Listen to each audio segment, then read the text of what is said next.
I am going to rescue White, and I don't care what a henchman or Blofeld has guarding him. Goodbye, Mr. Bond.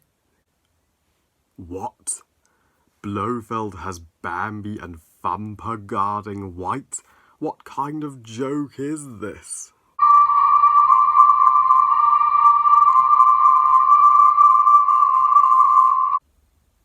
Diamonds are forever. They are all I need to please me. They can stimulate and tease me. They won't leave in the night. I've no fear that they might desert me. Diamonds Are Forever, directed by Guy Hamilton, director of Goldfinger, and is the 7th instalment of the James Bond franchise, as well as the 6th and final Sean Connery Bond movie. So, Diamonds Are Forever tells the story taking place after the events of On Her Majesty's Secret Service, where James Bond is masquerading and takes the identity Peter Frank to uncover a diamond smuggling conspiracy, and teams up with a diamond smuggler Inspector Tiffany, and discovers that his old enemy is plotting to utilize the diamonds to construct this deadly laser. I was rooting all the way for Diamonds Are Forever to succeed, and I wanted it to restore the glory days of James Bond after unpopularly hating On Her Majesty's Secret Service, but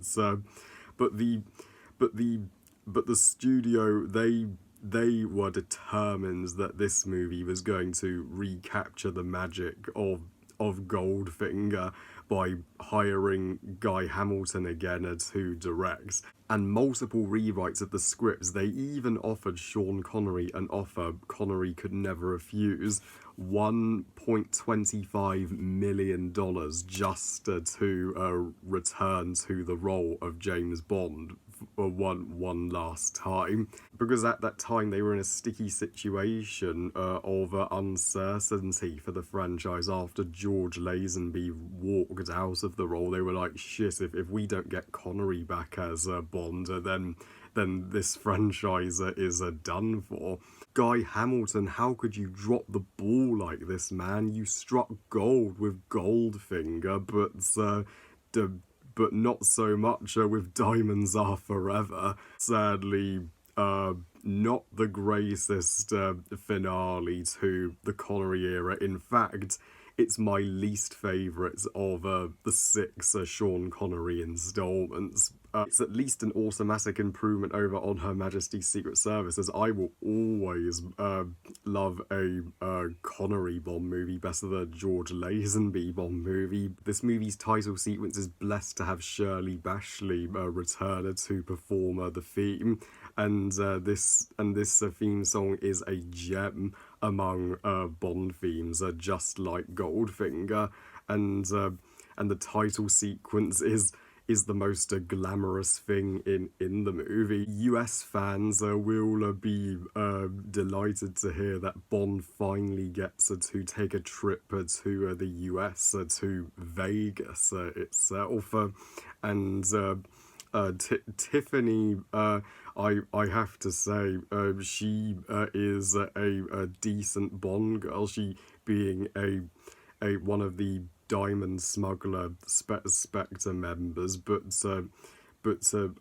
she does change her mind and switches over to Bond's side after she can't take being treated like shit by Blofeld anymore. And Plenty O'Toole, played by Lana Wood, she to me is the best Bond girl of the two in this movie. She is a gold digger, similar to Lola from Shark Tale, but sorry to disappoint you, the gold digger dancer doesn't play when she is on screen with Bond in the casino, and she looks like an actual princess in her dress. Damn, and though I kind of wish she was the primary Bond girl that stuck around with Bond instead of Tiffany. But this movie reeks of mediocrity and a lack of a budget behind it.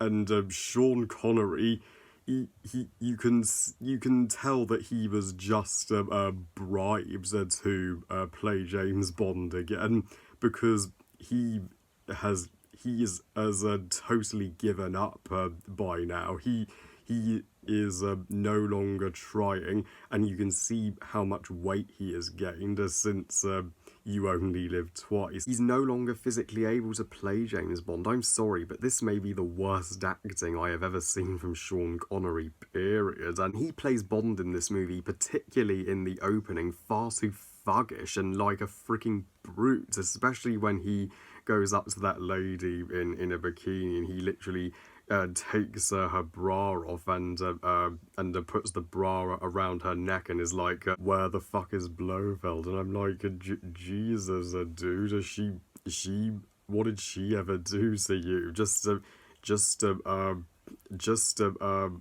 her sussily where Blofeld is, and not forcefully strangle her. And a line needs to be drawn with how campy a Bond movie can get, but this movie is one of the campiest camp fests that I've ever seen in James Bond. The entire plot with the diamond smuggling thing and the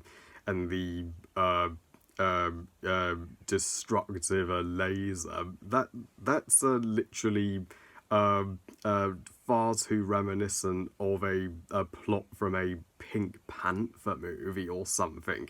It doesn't feel like James Bond. The diamond smuggling storyline is executed plain boringly here, and they even managed to make the casino scenes in Las Vegas draggy. And the studio were far too obsessed with getting Sean Connery back as Bond that they literally spent nearly their entire budgets, and they forgot about the movie itself. They were like, oh, we fucked up. We have no budget for our movie. Yeah, little to no detail has been put into the sets here. They are lacking in that sense of majesty that other Bond sets from the previous Connery movies has. So you'd think a movie titled Diamonds Are Forever, you'd think this would look like one of the most glam Bond outings to date, but nope. This movie made the studio look like a bunch of total cheapskates, and even the action sequences pale in comparison to some of the epic action from the previous 5 Connery movies. I mean the